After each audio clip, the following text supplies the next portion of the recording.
நமக்கு வந்து ரெகுலரா பணம் வரணும் அப்படின்னு சொன்னா நம்ம ஒரு இடம் வாங்கி வீடு கட்டுறோம்னா வாடகையை பிளான் பண்ணணும். வாடகைன்றது ஒரு நிரந்தர வருமானம். நல்லா புரிஞ்சுக்கணும். சிலர்லாம் பாத்தீங்கன்னா ஒரு பெருசா வீடு கட்டுருவாங்க, அவங்க 2 பேர் தான் இருப்பாங்க, 3 பேர் இருப்பாங்க, இடம் ஃபுல்லா வேஸ்டா இருப்பாங்க. எனக்கு வாடகை எல்லாம் விடுறதுக்கு பிடிக்காதுங்க அப்படின்னு. நீ வாடகை விடாம அந்த இடத்த நீ லாஸ் பண்றேன்னு நல்லா புரிஞ்சுக்கணும். இப்போ வாடகைன்றது ஒரு ரெகுலர் இன்கம். என்னைக்கு இருந்தாலும் நீங்க தூங்கிட்டு இருந்தாலும் அது வந்துகிட்டே இருக்கிற மாதிரி ஒரு வருமானம். அப்போ ஒருத்தர் வந்து ஒரு இண்டிவிஜுவல் ஹவுஸ், இன்னைக்கு அபார்ட்மெண்ட்ஸ் வாங்குறாங்க, அதெல்லாம் ஒரு இண்டிவிஜுவல் ஹவுஸ் கட்டுறோம்னாங்க நான் போய் அங்க போய் தனியா ராஜா ராணி மாதிரி இருக்கணும்லாம் யோசிக்க வேண்டிய அவசியம் இல்லை. நமக்கு அந்த இடத்துல எப்படி வருமானம் வரும்ன்றதையும் நம்ம வந்து பார்க்கணும். அதை ஒரு 2 போர்ஷனா கட்ட முடியுமா, 3 போர்ஷனா கட்ட முடியுமா, 1 போர்ஷனா கட்ட முடியுமா, அதுல இருந்து நமக்கு எப்படி ஒரு வருமானம், ஒரு பாதுகாப்பாகவும் ஆயிடுங்க. ரெகுலர் இன்கமும் நமக்கு வந்து வர ஆரம்பிச்சிடும். இது ரொம்ப முக்கியமான விஷயம். நான் நிறைய இடத்துல பார்த்திருக்கேன். அது பெரிய பெரிய பணக்காரர் வந்து பெரிய மாளிகைகள் இருக்காங்க, அதெல்லாம் அவங்களுக்கு தேவையில்லை. இந்த மாதிரி பணம் நம்மள மாதிரி மிடில் கிளாஸ்ல இருக்கிறவங்க என்ன பண்ணணும்னா இந்த மாதிரி வாடகை வந்து மெயின் சோர்ஸா வந்து கொண்டு வரணும். நீங்க வாடகை விட்டு நிறைய பேர் பார்த்துருப்பீங்க, கம்ஃபர்டபுளா இருப்பாங்க. அவங்களுக்கு ஒரு 10 போர்ஷன் கட்டி விட்டாங்கன்னா அவங்களுக்கு மாசம் வரும். அதான் சொன்ன வரங்க, பணத்தை வர்ற வழியை கண்டுபிடிச்சிட்டீங்கன்னா அது வந்துகிட்டே இருக்கும். அவ்வளவுதாங்க. அவர் 10 வீடு வாடகை விட்டாருன்னா அவருக்கு வர்ற பணத்தை இன்னொரு வீடு கட்டுவாருங்க, அப்புறம் இன்னொரு வீடு,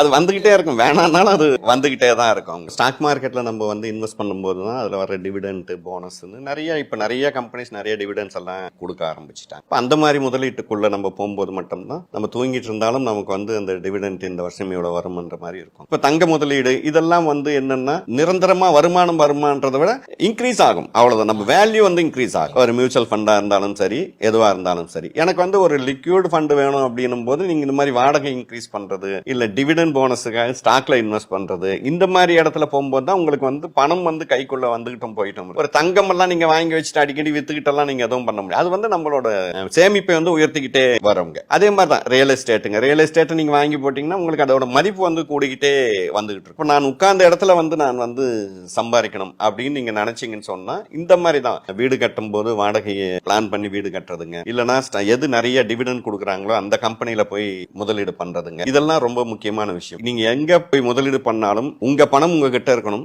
அது நகையா வாங்கினாலும் சரி, ஒரு ஸ்டாக்கா வாங்கினாலும் சரி, ஒரு மியூச்சுவல் ஃபண்டா இருந்தாலும் சரி, உங்க பணத்தை நீங்க பாக்குற அளவுக்கு இருக்கணும். யாருகிட்டயோ கொடுத்துட்டு அவர் எதுல முதலீடு, இப்ப நிறைய இந்த 10,000 கோடி 20,000 கோடி எல்லாம் ஏமாத்தினாங்கன்னு சொல்லிட்டு போனா எல்லாருமே என்ன சொன்னாங்க, நாங்க ஸ்டாக் மார்க்கெட்ல இன்வெஸ்ட் பண்ணோம், நாங்க இதுல.